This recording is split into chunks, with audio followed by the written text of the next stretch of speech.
Who knows what the world will be like in 10 or 20 years or even next year? Sheryl Connelly is Ford's manager of global consumer trends and futuring. While she works for the auto giant, her job has little to do with cars. She looks for trends that will influence our lives. In 2013, Fast Company named her one of the most creative people in business. Sheryl Connelly, welcome. Thank you. Good to be here. All right, so tell us the future. So the future looks very bright from where we're sitting. But what we do within Ford is that we always have to look to the horizon. It takes us about 3 years to bring a vehicle to market. Right. So we have to figure out ways to anticipate what consumers are going to want long before they even know. You've been called the car clairvoyant, a soothsayer, a walking TED Talk. What do you do and how do you do it? And why does a company like Ford want someone and need someone like you? So Henry Ford once said, if I'd asked people what they wanted, they would have said faster horses. Yeah, and that dilemma still exists. I mean, when we think about what can I do to make your life easier 3 years, 5 years from now, most people will say, I don't know what's going to make my life easier 5 weeks from now. I, for one, don't know 5 days from now. And so what we do is we can't predict the future, but we look to trends, and we think those trends can give us insight about what consumers are going to want. So what are the trends? Values. Well, we put together a collection for 2015. It's the 3rd year that we've actually given people a glimpse of our innovation process. And so we have 10 trends that we think are going to shape 2015, 2016. One of the biggest trends you say, make way for Gen Z. Who is Gen Z? So everybody knows about the baby boomers and the millennials.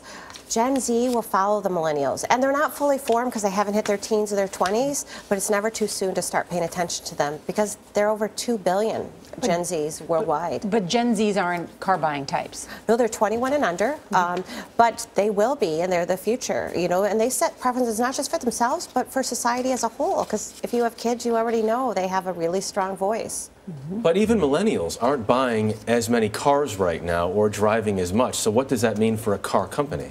So indeed, millennials do drive a little less, and they don't look at the car as a quintessential status symbol that baby boomers once did, but they do look for lifestyle accessories. And when millennials buy cars, they buy Fords. And partly because our strategy in terms of democratizing technology, allowing you to connect your cell phone through things like Sync. Yesterday we announced the 3rd edition, or Sync 3, which will act like a smartphone, and but it'll be voice activated, so you can access your apps while behind the wheel. Now, is all of this about trying to figure out what Ford can do to change and meet the market, or does it have some greater value? You know, it's really about trying to understand consumer society, and once you start to dig deep into trends, you start to recognize that politics, the economics, environment, technology, they all are intertwined together, and so that when you pull on one string, the entire fabric changes.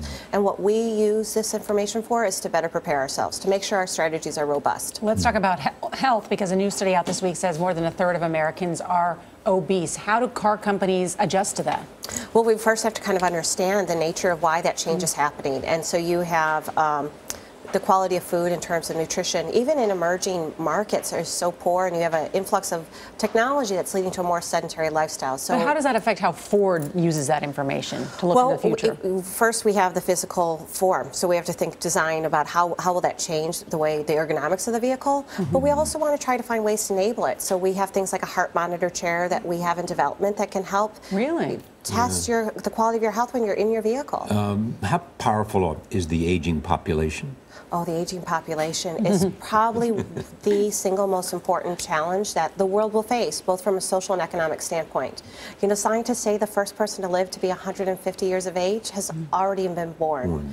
And so if you're a car company, you have to ask yourself, if people are going to surrender their car keys at 83, thinking they'll live to be 85, what will happen if they think they're going to live to be 105? So our challenge is to enable the freedom, the autonomy, and independence that comes from owning and operating your own vehicle.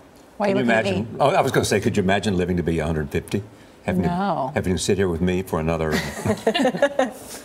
I hope to sit with you here for a long time, But I do have to live to 105, Sheryl Connelly, so interesting. Thank you so much for joining us. Thanks for having us.